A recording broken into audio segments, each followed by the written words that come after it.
G'day YouTubers, and thank you for tuning in to today's video on YouTube. I've got some impressive news. We've got the lettuce seedlings are waiting for transplantation time.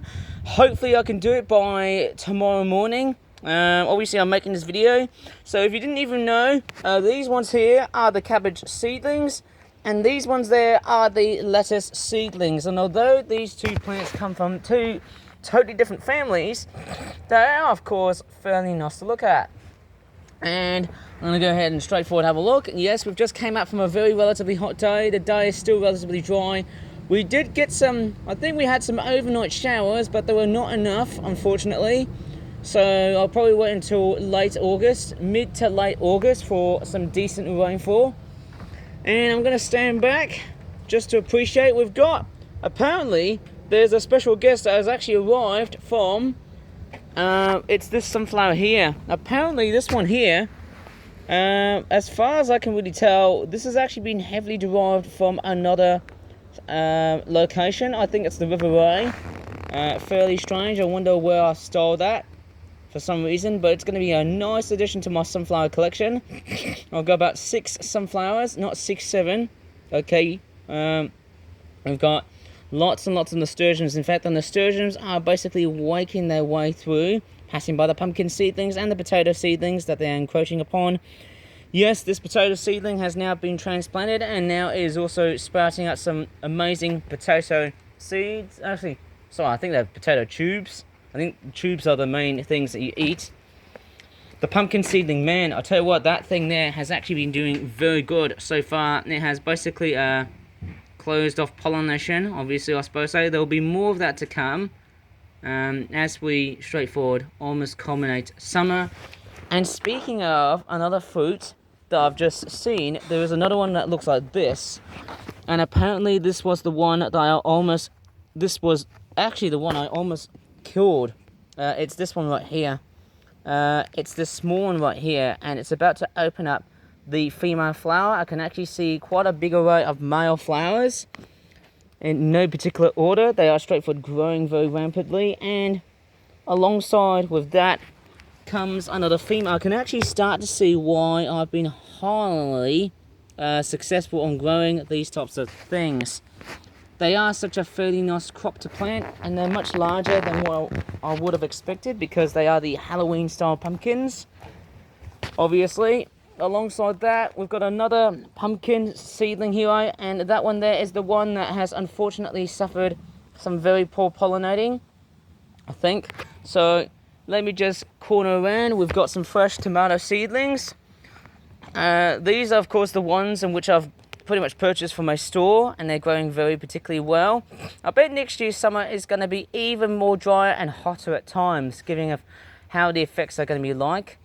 But I mean, it may not be that necessarily dry. Who knows? We might get a very anticyclonic August next year, but I can't guarantee on that.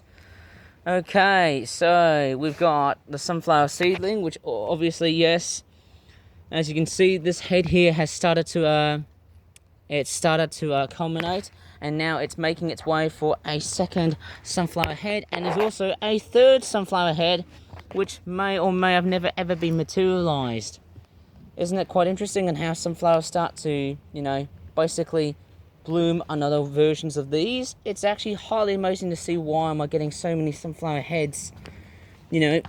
Seeing no more than one sunflower is very much not very, I would probably say it's not that much of a speciality or not that much of an unusuality.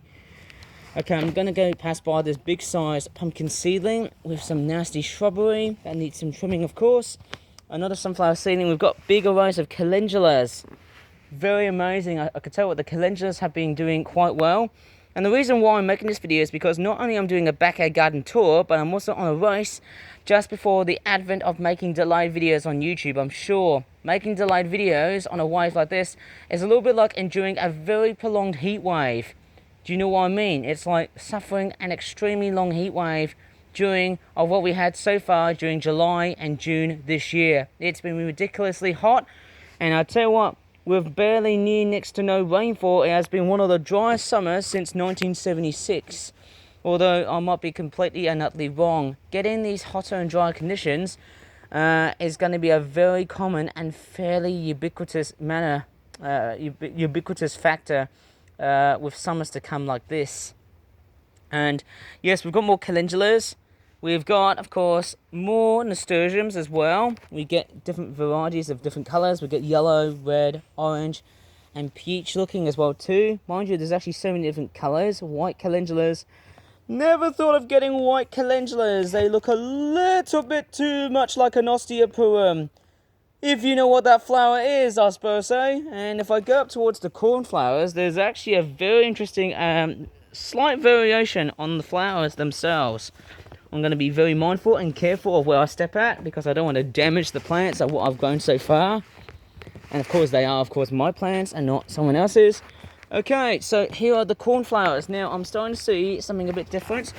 The cornflowers here used to be straightforward blue, but I'm also starting to see some purple versions of the flowers and also pink varieties of the flowers, although I might be completely and utterly wrong going by the buds. And is that mint? I never knew mint produced flowers. How silly of me, eh?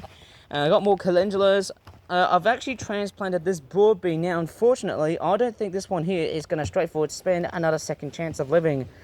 Correct me if I'm wrong. And then, of course, yes, hey, we've got another pumpkin seedling. And I'll tell you what, it's actually growing so massive and exponential.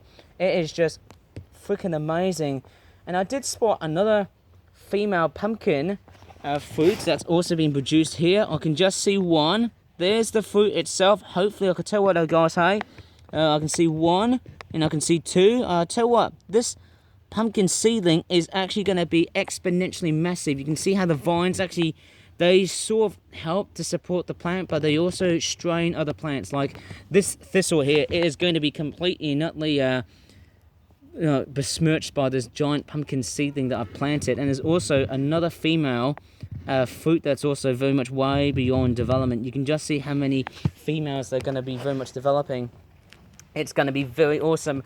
And hopefully, if I have some extra special amounts of time, I can probably put as much fertilizer as I can. I dare say it's going to be very amazing. Mind you, the honeybees really do love my pumpkin flowers, although I do think it works best for hand pollinating, just in case if they don't seem to work with that method. Okay, another cluster of nasturtiums, the red ones of course, and there's also more pumpkins. I'll tell you what, seeing so many pumpkins I've grown in my neighborhood has just become absolutely amazing, exponential, isn't it? So far my backyard garden has been notorious for pumpkins, potatoes, and hopefully later on in the year, cabbages and lettuces. I tell you what, I mean, where else in the world would you be able to see my backyard garden thriving? Now, there's no more onions, obviously, as you may have ever realised this. Of course, there are no onions planted so far. Do you know what? Let me just go up towards the other section I'm going to have a look at, and it's these those cornflowers there. I don't often water these a lot, but I'm keeping an eye just to make sure that the soil remains moist. More cornflowers are starting to straightforward bloom at this moment, hey, and actually when they start to dry up, or when they start to wilt, they just basically turn into this sort of white looking colour. It gives me a bit of an Argentinian sort of vibe. Don't know why am I thinking about football at the moment. Sorry, FIFA. Anyways, so we got more roses up here, of course, and they have straightforward started to wilt. And yes, this is very much what they are looking like now, culminating their lifespan, and they're very much drooping like hellfire. Look at that. They've seen far much better days. And I'm now going to go ahead and straightforward walk back now, because hey, it may look like it's going to rain, but then hey, it's going to remain a lot more cloudier than what I've expected. So don't expect a big rainstorm to appear like this. Who knows about that? It could straightforward come good. But I'm going to straightforward end the video here, because hey, that has been my backyard gardening tour so far today. I'm going to leave the video as it is. If you really enjoyed it, please give this video a very good like, subscribe more for live videos in the future, and as always, thanks so much for watching, and bye for now.